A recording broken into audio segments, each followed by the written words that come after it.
E aí, galerinha do Chave do Enem, beleza? Quem tá falando aqui é o professor Yuri. Estamos aí na nossa última aula do ano de História. E vamos acabar aí, né, a parte de Brasil colonial, principalmente, tá? Vamos lá, vamos começar a primeira questão aqui. Antes da gente começar a primeira questão, a gente só tem que lembrar alguns detalhes desse contexto aí. O Brasil ele foi descoberto em 1500, 1530 ele foi colonizado efetivamente. E até 1580, né, os portugueses fizeram todo um processo é, do início ali da colônia de exploração aqui no Brasil, principalmente trabalhando em cima da cana-de-açúcar, né, que foi talvez o grande primeiro ciclo econômico que nós tivemos no Brasil. E aí nós tivemos um probleminha na linha de sucessão, né, da coroa portuguesa, e quem vai assumir o poder vai ser os espanhóis, porque na linha de sucessão o rei espanhol, o rei português não deixa descendentes, e o primeiro na linha de sucessão era o rei espanhol, e vai ter uma conexão entre o reino de Espanha com o reino de Portugal. Só que tinha um problema, né? Os holandeses, que eram os grandes parceiros de Portugal com relação ao açúcar, né, eles tinham sido da Espanha e se tornaram independentes da Espanha. E aí a Espanha rompe com esse comércio que existia entre aqui o Brasil via Portugal e os holandeses. E aí nós vamos ter principalmente a invasão dos holandeses aqui no Brasil, tá? Vão tomar o Nordeste açucareiro, vão acabar com o atravessador que eram os portugueses, vão vir direto aqui. Então a gente vai trabalhar um pouquinho hoje esse contexto aí. Então as relações entre Portugal e Holanda nem sempre foram tranquilas. E seu destino estava fadado a balançar nas ondas da conjuntura internacional. De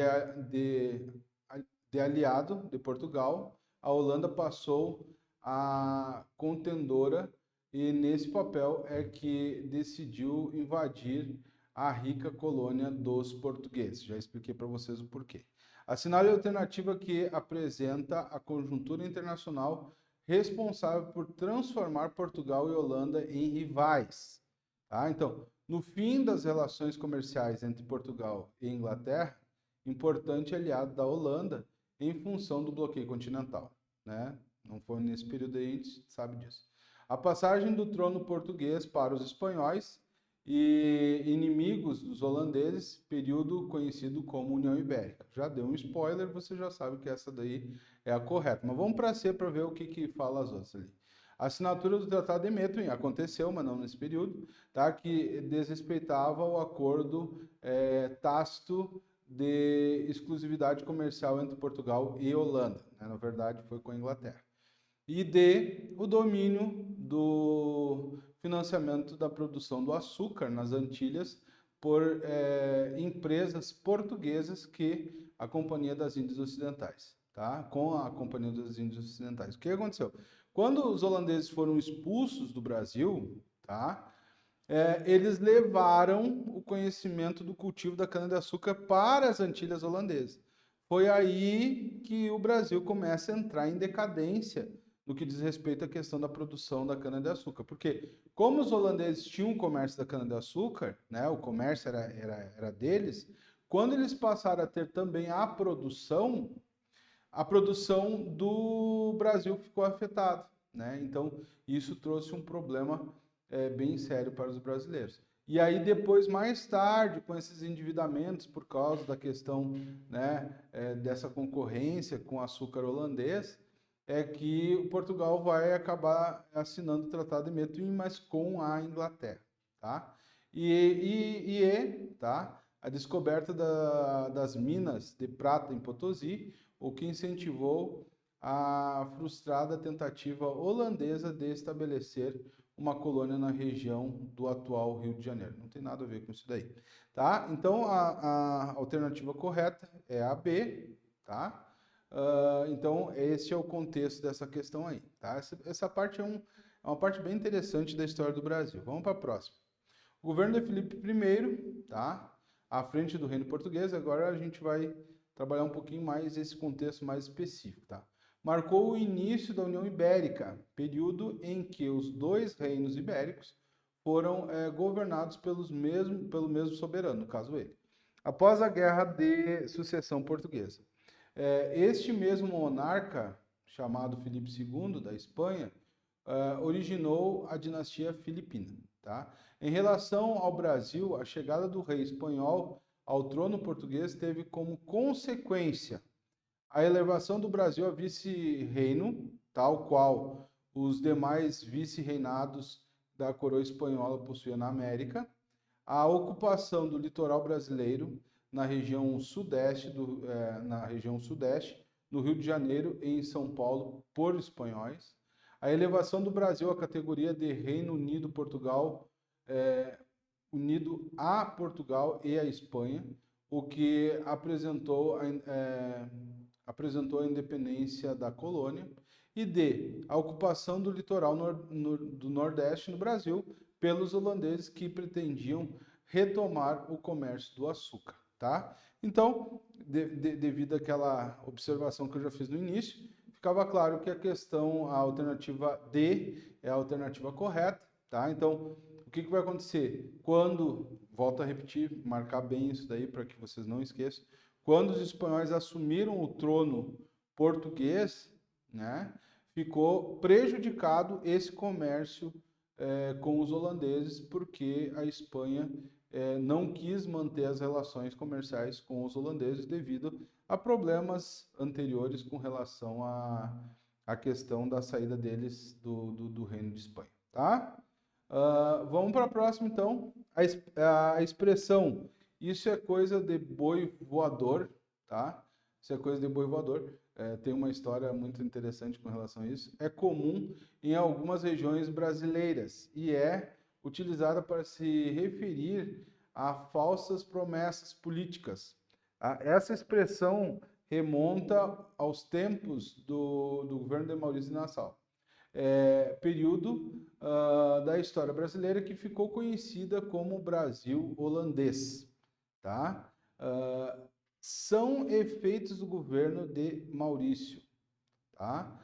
De Nassau, exceto, então quer dizer, tu vai ter que achar a que é incorreta no caso, tá?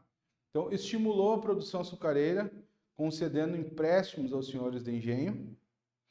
B, assegurou liberdade de crença a todos, garantindo inclusive proteção aos judeus e suas sinagogas. Né? Tem um detalhe até interessante, que Nova York, nos Estados Unidos, ela foi fundada por judeus que saíram daqui do Brasil e foram para aquela região. Então lá tem uma estátua até falando sobre isso. Né? Então os judeus que fundaram Nova York foram judeus que saíram aqui do Brasil e foram para lá. C, estimulou as atividades artísticas e culturais e a reurbanização de Recife. Tá? E D, estabeleceu um acordo com a Espanha a fim de garantir a continuidade dos negócios açucareiros durante a União Ibérica. Tá? Bom, devido àquele comentário que a gente fez lá no início, já dá para perceber então que essa é uma questão que está atrelado a D. Tá? Por quê? Porque ele não manteve essa negociação, certo? Vamos então para 4. Então, olha só, no ano de 578 de Portugal, Dom Sebastião morreu na Batalha de Alcácer Quibir, tá? Na África. Até tem uma história, né, que quando o povo português mais precisasse, ele viria, quase que um rei Arthur português. Quando as tropas portuguesas foram derrotadas pelos árabes, no ano de 1580, Portugal passou por um processo de aprofundamento, de uma profunda transformação histórica. Com a morte do rei Dom Sebastião, teve início uma crise no trono português. Como o rei não tinha herdeiros, o trono ficou com o único parente do sexo masculino que ainda restava da dinastia Avis, tá? Dom Henrique, tá? Um cardeal com idade muito avançada. Em 1580 ele morreu e como não havia outro herdeiro, o rei da Espanha, Filipe II, reivindicou os direitos sobre o trono português. Pouco antes de o rei Dom Henrique morrer, o povo português cantava o seguinte corinho nas ruas: Viva el rei Dom Henrique, no inferno muitos anos, por deixar em testamento Portugal aos castelhanos. Filipe II invocava seu parentesco com Dom Manuel, o Venturoso, que fora o rei de Portugal no descobrimento do Brasil e que quem Filipe II era neto. Após atacar militarmente o território português, assumiu o controle sobre o seu governo. Iniciava assim, então, o período de União Ibérica, que só terminaria em 1640, momento em que os portugueses retomavam as rédeas políticas de seu país. De acordo com o texto e a história da União Ibérica e suas implicações no Brasil, é correto afirmar que a França aproveitou-se da situação e invadiu a região do atual Rio de Janeiro, fundando a França Antártica. Isso aconteceu? Será que nesse período? Colônia que serviu de refúgio para os protestantes calvinistas e os huguenotes. A Holanda, prejudicada pela ação política da Espanha, que dificultou o avanço holandês ao comércio do açúcar, decidiu então estabelecer-se no Nordeste brasileiro, fixando-se em Pernambuco por mais de 20 anos. C. A expansão para o interior do território brasileiro por parte dos bandeirantes foi dificultado, pois esses foram convocados pelas autoridades portuguesas na tentativa de expulsar os flamengos, tá? Não é o time, tá?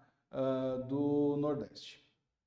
E ocorreu um significativo aumento do comércio de escravos para a região Nordeste e Sudeste, visto que as atividades básicas eram produção do tabaco e do café, respectivamente. E essa união abriu o caminho para que outras nações fixassem colônias em territórios brasileiros, destacando-se a criação das colônias italianas e alemãs no extremo sul da colônia, tá? Essa da última aí é bem, né, fora da casinha. Mas a alternativa certa é a B, né, falando aí sobre os holandeses. Eu acho que realmente depois dessa aula aqui vai ficar bem fixado esse conteúdo aí na cabeça de vocês, beleza? Vamos lá. A partir do século XVII, com o declínio das entradas, tivemos início as bandeiras, tá? As primeiras bandeiras tiveram origem na vila de São Vicente, atual estado de São Paulo, e foram decorrentes, tá? Vamos lá. Agora a gente vai falar sobre a questão dos bandeirantes, né? A entrada dos bandeirantes para o interior do Brasil, tal, como é que foi esse processo aí. Isso tem a ver muito também com o fim da União Ibérica, porque tu tinha o Tratado de Tordesilhas, quando tu teve a União Ibérica, o Tratado de Tordesilhas não valeria mais, né? Então o pessoal começou a ir para o interior, né? E as bandeiras acabaram tendo um papel importante nisso daí. Então, da fuga da população provocada por uma pandemia viral que assolava as principais cidades de São Paulo, então o mais populoso dos estados do Império. Já temos alguns probleminhas aí, mas não vou dar spoiler. B. Deu um retrato do rei de Portugal, deu um decreto do rei de Portugal que concedia posse a todas as capitanias de São Vicente que se aventurassem a conquistar terras indígenas no interior das terras da colônia. Tá? C. O contexto da União Ibérica responsável por ampliar a crise da produção cafeeira no século XVII e viabilizar a transposição dos colonos para além do Tratado de Tordesilhas. Tá? Então, já vamos marcar isso daí, porque eu já tinha falado um pouquinho antes, né? Então, vamos para a próxima. Deu um aumento demográfico acentuado na região. Não tivemos isso? e deu um conflito entre o Império Português e os colônios vicentinos, né, de São Vicente, no caso. Então, vamos explicar um pouquinho melhor, tá? Essa parte aqui que eu acho que é importante. Tu tinha o Tratado de Tordesilhas, que dividia a América Portuguesa da América Espanhola. Quando tu teve a União Ibérica, esse tratado não teria mais por que existir. Então, o que vai acontecer? Quando a cana-de-açúcar começa a entrar em decadência, a possibilidade de tu tirar alguma coisa dessa colônia era achar outras coisas. E o que os bandeirantes procuravam geralmente? Né? O ouro, que vai ser achado nas Minas Gerais depois, né? Faziam a captura dos indígenas, que para eles se tornava mais barato do que trazer, né, os escravos da África, né? Mas então tudo isso passa a ser possível, né? Não é que passa a ser possível, tu tem uma incidência maior a partir do fim dessa União Ibérica, beleza? Vamos para o 6. Essa daqui caiu no Enem esse ano, tá? Eu fiquei surpreso, achei muito legal lembrar do Bartolomeu de Las Casas, um dos primeiros livros que eu li na faculdade de História, Paraíso Destruído, de Bartolomeu de Las Casas. É sensacional esse livro, até, assim, é uma leitura pesada, tá? O Bartolomeu de Las Casas ele vai mostrar como que foi o processo de colonização dos espanhóis, e ele vai descrever assim umas questões que ficaram bem marcantes assim no processo de colonização, muita violência e tal. Então, o bispo Bartolomeu de Las Casas é o homem mais odiado da América, o anticristo dos senhores, o açoite dessas terras. Por sua culpa, o imperador promulgou novas leis que despojam de escravos índios os filhos dos conquistadores. O que será deles tem o braço que os sustentam nas minas e nas lavouras? As novas leis estão arrancando a comida de suas bocas. Las Casas é um homem mais amado da América, voz dos mudos, teimosos defensores dos que recebem pior tratamento que o esterco das pragas, denunciador de quem, por cobiça, converte Jesus Cristo no mais cruel dos deuses e o rei em lobo faminto de carne humana. Olha que pesado isso aqui. Os diferentes pontos de vista presentes no texto expressam que o bispo era, ao mesmo tempo, tá? Execrado pelos reis e venerado pelos religiosos do local, tá? Detestado pelos colonizadores e respeitado pelos povos do lugar, menosprezados pela colônia, idolatrado pelos governantes da região, desrespeitados pela metrópole e adorado pelos invasores da Espanha e desacatado pelos excluídos e valorizado pelos negociantes de negros, tá? Essa daqui fica bem clara, que é a B, né? Então, os colonizadores detestavam ele, né? É um livro que foi bem marcado, mas os povos que ele defendeu, né, tinham nele a voz, né, da demonstração do que acontecia com eles. Vamos lá, então. O mapa em destaque representa a localização da França Antártica, na Baía de Guanabara. Tá? Não sei se você sabe, mas a Baía já quase não foi nossa. Os franceses chegaram no Rio de Janeiro em 1555 com o objetivo de estabelecer colônias no território da América Portuguesa. Sobre as invasões francesas na colônia americana de Portugal, assinale a alternativa correta. Com o estabelecimento do núcleo colonial do Rio de Janeiro, os franceses buscavam garantir a exploração do pau-brasil e, após algumas tentativas mal-sucedidas passaram a saquear através de corsários, piratas, né, algumas cidades do litoral brasileiro do século XVII. A chamada França Antártica vigorou pelo período de 1550 a 1615, intervalo durante o qual foi possível aos franceses iniciarem o cultivo do algodão, tabaco e cana na região. C. A presença francesa na América Portuguesa contou com o apoio do monarca espanhol, o qual enviou soldados e mantimentos para grupos comandados por Nicolau Durand e Louvergan. D. Com o apoio dos Terenas, os franceses conseguiram se estabelecer no litoral brasileiro e fundaram a cidade do Rio de Janeiro.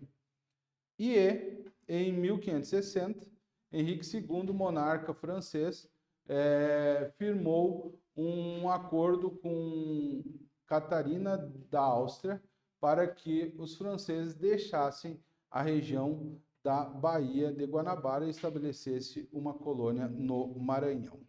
Tá? Eu não sei se vocês sabiam disso, mas os franceses já tentaram tomar essa região aqui. E a alternativa correta é a A, tá? Com o estabelecimento de núcleos de colonização no Rio de Janeiro, os franceses buscavam garantir a exploração do pau-brasil após algumas tentativas, mas não foram bem sucedidas, tá bom? Então, os franceses já tentaram aqui, os holandeses já também tentaram, os espanhóis, então quer dizer, né? Cada um queria um pedacinho aqui desse Brasilzão velho de guerra.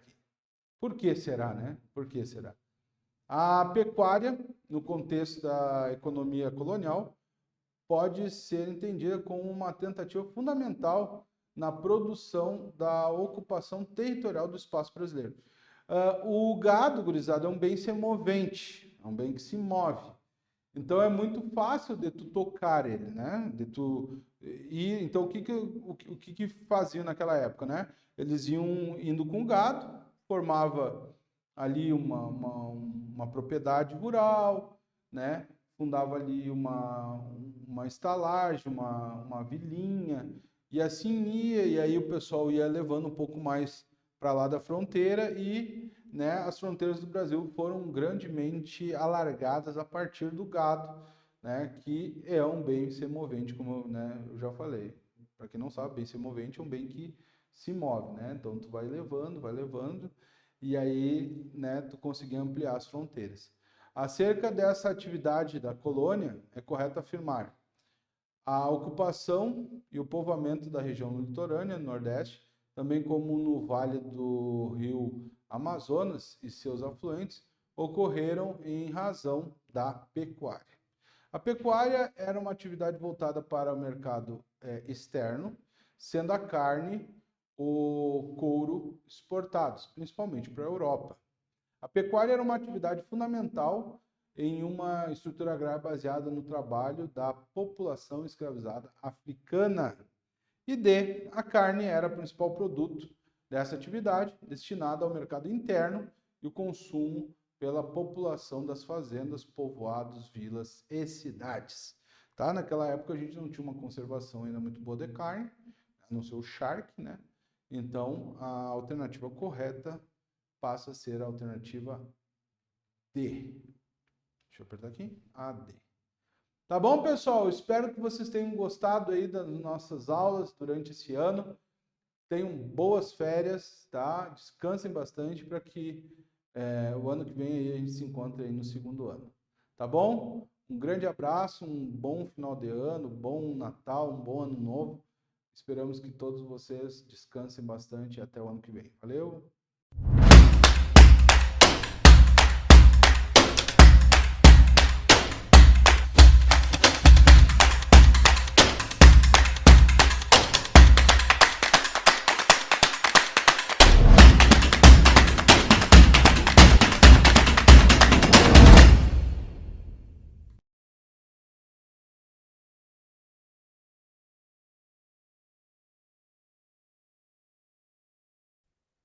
Fala, galerinha, a chave do Enem já quase acabando. Você já teve aula de História e está entrando na última aula do ano de 2024 comigo, professor Tiago, de Geografia. Nós tivemos 32 encontros esse ano, hein? Olha que só que legal. Se você prestou atenção, você fez muitos exercícios. 32 encontros, 15 exercícios em cada, quer dizer que você já está se preparando para vestibulares e para Enem. Claro, primeiro ano ainda precisa ter essa maturidade, criar o hábito de fazer exercícios, muitas vezes não gosta, né? Mas é importante. Você já está caminhando para o segundo ano do ensino médio e nos vemos ano que vem novamente, hein? Muito bem, mas sem demoras, vamos falar sobre geografia. Eu quero ser rápido e rasteiro aqui para falar com vocês sobre o que é importante e para corrigir as questões com vocês. Falamos sobre o que nesse chave do Enem? Falamos sobre, vamos lá, questões ambientais. Sim, retomei questões ambientais porque julgo-se muito importante termos ali mais conteúdo sobre isso. E a primeira questão vai falar sobre encostas. Uma questão da FUVEST, eu vou ler o enunciado, e depois a gente já vai para a resposta, tentar entender o contexto. A ideia é dar uma aula e focar menos na resolução. Em fevereiro de 2023, ano passado, começo do ano passado, ocorreu uma precipitação pluviométrica extrema no litoral norte de São Paulo, com volume que excedeu os 600 milímetros de chuva em menos de 24 horas. Ponto importante. Nós estamos falando de um volume de água muito, mas muito grande mesmo, para um tempo tão pequeno. Para vocês terem uma ideia, a região onde eu estou aqui no sul do Brasil, a média anual de pluviosidade de chuva é de 1.200 milímetros. Lá naquela região, litoral norte de São Paulo, região de São Sebastião, nós tivemos 600 milímetros em menos de um dia. Ou seja, metade do que chove aqui, em média, choveu em menos de um dia. Eu tenho uma concentração de água muito grande. Outro ponto importante, se você olhar pela foto, é uma região que tem uma topografia acidentada, uma região de morro, uma região de encosta. Venha comigo, então, vamos estar lendo ali? Foi um dos maiores índices pluviométricos já registrados no Brasil para um dia. Essa grande quantidade de chuva provocou muitos deslizamentos de terra, como retratado na imagem que você consegue ver ali. Tá? Você consegue ver? Opa, ali. Então, a gente vê ali um deslizamento de terra entre Camburi e Boiçucanga, em São Paulo. A região ficou isolada por semanas, teve que ser resgatado ali com helicópteros, com ajuda, reconstrução total. O impacto foi muito grande, mas o ponto principal aqui é, além da chuva, é claro, né, elevada, a localização e a topografia do local. Áreas de encosta, áreas de morro são preservadas por lei no Brasil, justamente pela fragilidade que esta região apresenta, fragilidade principalmente quando exposta a uma pluviosidade elevada, que transforma o solo em um material plástico, material, né, que pode ser facilmente transportado e provoca, como consequência disso, um movimento de massa. Então, sobre isso, né, considerando o contexto socioambiental que esse episódio correu, é correto afirmar que os fenômenos desse tipo são causados por fatores naturais da região, relacionados a clima, geologia e relevo, mas são agravados pela ocupação desordenada de encostas. Obviamente que, mesmo que não houvesse ninguém nessa região, esse volume de chuva de 600 milímetros em menos de de 24 horas, aliás, já provocaria deslizamentos. Porém, a ocupação humana agrava, primeiro, porque eu vou ter pessoas morando na região.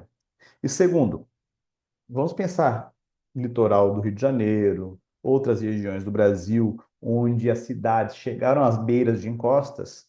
Quando eu retiro a vegetação, eu torno mais frágil ainda aquela encosta. Então, mesmo que a precipitação seja menor, a movimentação de massa, o deslizamento vai acontecer. Então, estas áreas, inclusive por lei, deveriam ser preservadas. E, é claro, também preservadas as vidas que são colocadas em riscos nesse tipo de situação. Pegou a ideia? Vem comigo que tem mais sobre isso ainda, hein? Vamos lá. Questão número 10. O crescimento urbano brasileiro ocorreu paralelamente ao processo de industrialização, concentrando-se em poucas áreas, sobretudo no Sudeste, com destaque para a cidade de São Paulo e as cidades industriais ao seu entorno. Esse processo de industrialização estimulou a acelerada migração interna com as pessoas em busca de emprego e melhoria de vida. Então, com base nisso, né, quais são as consequências dessa ocupação? Venha comigo então. As corretas são a 1, 2 e 3 e a 4 está errada. Falando um pouquinho de demografia que entrou aqui também com a gente, né? Por que a 4 está errada? O envelhecimento da população tem promovido o estímulo de políticas públicas para aumentar a taxa de fecundidade em alguns países, mantendo assim o fechamento de suas fronteiras para a imigração, já que não tem resolvido a problemática da reposição populacional. Envelhecimento, módulo 2. A população, principalmente em países desenvolvidos, e o Brasil está entrando nessa dinâmica demográfica também, é marcada pela queda da natalidade e o aumento na expectativa de vida. Consequentemente, quando nós olhamos a pirâmide etária, os países desenvolvidos ou em desenvolvimento igual ao Brasil estão, né, com uma base da pirâmide. Lembra da pirâmide etária? Onde você mostra ali, né, por faixa etária de distribuição de homens e mulheres, né? Nós temos, então, a base estreitada. A base representa crianças, né? Os nascidos, recém-nascidos, os bebês e as crianças estão na base. O meio, os adultos, e o topo, os idosos. Então, a tendência em países desenvolvidos ou em desenvolvimento industrializados igual ao Brasil é que as famílias, né, tenham uma menor quantidade de filhos, e as pessoas vivam mais. Envelhecimento por um lado e redução da natalidade. Como consequência, aqueles países que entraram nesse processo antes dos demais tiveram, então, né, estão tendo uma dificuldade hoje de manter a população. Como assim, professor, de manter a população? A população aposenta e é difícil manter a população economicamente ativa. Falta pessoas para o trabalho em alguns setores, porque são cada vez menos crianças, menos adultos e os idosos ali, né, no topo da pirâmide. Qual é a solução que alguns países estão apresentando? Estão apresentando a solução de incentivo, sim, à natalidade. Bolsas, projetos de bonificação às famílias, mas também, em alguns lugares, há uma política de migração planejada. São países como a Alemanha, países como o Canadá e a Austrália, que planejam e estimulam a entrada de imigrantes, principalmente adultos jovens, qualificados, né, já preparados para o mercado de trabalho e que podem ter filhos. Aí depois também entram nos programas, né, de bolsas, igual o Brasil usa a Bolsa Família, né, para que os jovens de fato tenham filhos. Então, a 4 está errada justamente por isso. E a 1, 2 e a 3, você, né, já sabe ali, está correto. Bora então, 11ª questão sobre problema ambiental. Voltamos para problemas ambientais. O fenômeno da inversão térmica, observado principalmente nos meses de inverno, é comum em algumas regiões que apresentam uma determinada composição geográfica e climática favoráveis à sua ocorrência. Esse fenômeno, por sua característica concentradora para poluentes atmosféricos como o CO, o monóxido de carbono, pode representar um importante agravante para quadros associados à saúde respiratória, como bronquite asmáticas, principalmente em áreas urbanas. Em alguns casos, esses fenômenos ocorrem em certas regiões, onde seus efeitos danosos à saúde acabam agravados pela associação de um efeito sinérgico denominado smog fotoquímico. Inversão térmica, você já estudou, é quando nós temos a redução da temperatura da atmosfera próxima à superfície e não há uma circulação vertical do ar. Lembrando que quando a atmosfera está aquecida, o ar quente, né? O ar quente, ele vai ascender, ele vai subir e vai dissipar a poluição. Então, ele vai prendendo a poluição. Na natureza, se eu estou numa região, se tivesse uma região sem poluição, a inversão térmica não provocaria problemas de saúde. É uma questão atmosférica, térmica, não tem a ver com termodinâmica da atmosfera, mas não provocaria problemas. A grande questão é que, geralmente, hoje nós encontramos a poluição geral. A atmosfera está poluída. E quando isso acontece, então, ao invés de dissipar a poluição dos primeiros metros da troposfera, ela fica concentrada, inclusive com alguns elementos químicos poluentes que são intensificados pela questão do chamado smog fotoquímico. Então, sobre isso, né, sobre essas regiões, apresentarem, além das fontes poluidoras, grande umidade atmosférica associada à incidência luminosa. Então, tem um problema ambiental, que é a inversão térmica, ela agrava a poluição, a inversão térmica agrava a poluição Em áreas úmidas e com grande quantidade de luz, acontece o fenômeno de smog fotoquímico, inclusive podendo provocar ali, né, neblina ácida. É o caso que aconteceu, por exemplo, lá em Londres, nos anos 50. Inclusive, gerou primeiro tratado, primeira lei sobre proteção do ar no mundo. Pegou a ideia? Vem comigo, então, 12ª questão. Assinale a alternativa que conceitue ilha de calor em um ambiente urbano. Vamos lá, então. Ilha de calor é a concentração de calor que é registrado no centro das cidades, de pequenas a médias até as grandes cidades. Quanto maior a cidade, maior a ilha de calor. E por que isso acontece? Porque, via de regra, o centro da cidade concentra mais construções, mais edificações. Portanto, nós temos no centro das cidades uma maior cobertura do solo antrópica. Concreto, asfalto, vidro, metais. E pouca cobertura natural, grama, árvores, vegetação como um todo. A concentração de construções no centro da cidade é maior. Conforme nós nos afastamos do centro da cidade, nós vamos tendo um espaçamento entre as construções, um aumento de área verde, até chegarmos à periferia e à zona rural, onde predomina a cobertura vegetal. A cobertura vegetal, ela concentra menos calor. As construções, mais calor. Por isso, quando nós olhamos para as cidades, e quanto maior a cidade, maior o efeito disso, tá? O centro, num dia de verão, por exemplo, é muito mais quente do que a periferia. Em São Paulo, na cidade de São Paulo, a diferença pode passar de 9 graus entre o centro de São Paulo e a zona rural, ou zona mais periférica de São Paulo, mais distante do centro de São Paulo, devido, né, a essa questão da diferença na concentração das construções e também da cobertura de solo. Dito isso, a resposta correta é a A. Ilha de calor urbana é definida pela diferença na temperatura entre a área central da cidade e o ambiente rural ou zonas periféricas com baixa densidade de construções. Fácil, fácil é sim, e é de uma federal. Vem comigo então, 13ª questão. Aqui nós temos uma imagem, né, mostrando ali chaminés de indústrias liberando ali óxidos de enxofre, de nitrogênio, de carbono, né? A presença de gás na atmosfera, gases combinam-se com gotas de água e formam ácidos, chuva ácida. E aí tem ali as consequências, tá? A questão diz o seguinte: a chuva ácida é a precipitação com a presença de ácido sulfúrico, ácido nítrico e nitroso, resultantes de reações químicas que ocorrem na atmosfera. Todas as chuvas são ácidas, mesmo que em ambientes sem poluição, conforme mostra a figura apresentada. Mesmo porque a gente pode ter liberação de CO2 na própria natureza. Tá? A questão, né, é que em alguns lugares, a chuva ácida vai ser mais intensa. E é justamente a orientação da pergunta aqui. A chuva ácida é a denominação de um fenômeno típico que ocorre devido principalmente aos óxidos de enxofre na atmosfera.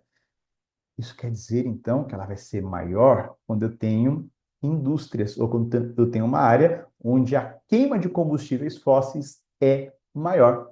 Por isso que cidades industriais e cidades com um grande efetivo de veículos a combustão circulando, a chuva ácida é mais intensa.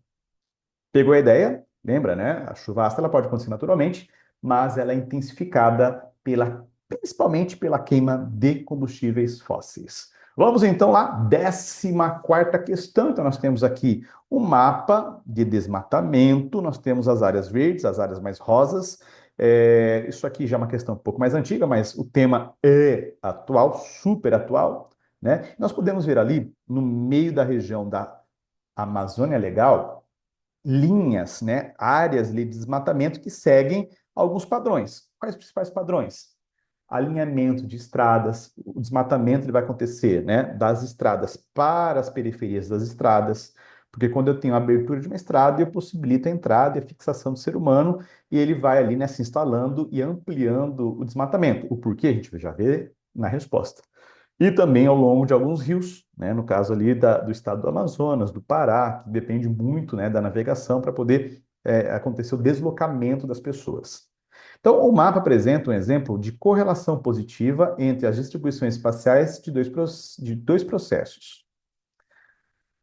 Vamos lá. O processo socioespacial correlacionado com o problema ambiental cartografado é a expansão da fronteira agrícola. Então, como eu disse para vocês, via de regra, nós temos as rodovias sendo abertas, e já foram abertas, sendo pavimentadas, as cidades vão sendo criadas ao redor da rodovia, e a partir disso, a área de mata vai cedendo espaço à área agrícola, à substituição. É resultado da expansão da fronteira agrícola no Brasil. O que é a fronteira agrícola? É o limite onde chega a agricultura. Então, ela chega até um limite, só que depois de um tempo, esse limite é ultrapassado com desmatamento. Pegou? Esse é um ponto importante. Toda vez que nós falarmos de desmatamento na Amazônia, é importante lembrar que um dos fatores é o avanço, sim, da fronteira agrícola. Lembrando que a fronteira agrícola ela pode avançar de maneira legal, está tudo bem, e o grande problema é quando ela avança de maneira ilegal. E, né, deve ser tratado ali como um problema a ser solucionado. Pegou a ideia? Então vem comigo, vamos para a última. Eu quero que você daqui a pouco já descanse e pelo menos no do Enem já tire férias para nós nos vemos o ano que vem. Se prepara. 15ª questão. De acordo com o relatório da rede MAP Biomas, que é o relatório sobre mudanças no uso de terra em ecossistemas ameaçados, apresentado lá em 2022, né, na COP 27 de 2022, o desmatamento na região amazônica tem sido um dos responsáveis pela emissão de grandes quantidades de gases que colaboram para o efeito estufa. Nós já vimos, inclusive, na hora da chuva ácida, né? Que tinha lá a figura ilustrando a vegetação liberando gases. E gás, dióxido de carbono. Com a relação ao efeito estufa, assinale a alternativa correta. O efeito estufa está relacionado ao ciclo do carbono. Ao aumentar a disponibilidade de carbono sob a forma de CO2, dióxido de carbono, na atmosfera, a retenção de calor na superfície terrestre também aumenta. Então, se o desmatamento libera dióxido de carbono, quanto maior o desmatamento, maior a concentração de gás carbônico na atmosfera, intensificando o efeito estufa. E tem outro ponto também: menor a retenção de carbono na forma de biomassa vegetal. Então, nós temos esses dois pontos que devem ser analisados. E lembrando também que o efeito estufa não está atrelado somente ao carbono, existem outros gases de efeito estufa, mas o que nós focamos hoje é o dióxido de carbono, porque ele está relacionado diretamente à eliminação promovida pela queima de combustíveis fósseis, nós ainda usamos bastante combustíveis fósseis, e ao desmatamento. E assim chegamos à nossa última questão resolvida e, portanto, declaro aberto o período de férias do Chave do Enem, mas logo, logo nós voltamos com novidades. Espero você um bom Natal, um feliz Ano Novo e que 2025 seja um ano de sucesso e muito estudo para você, hein? Um forte abraço e até mais!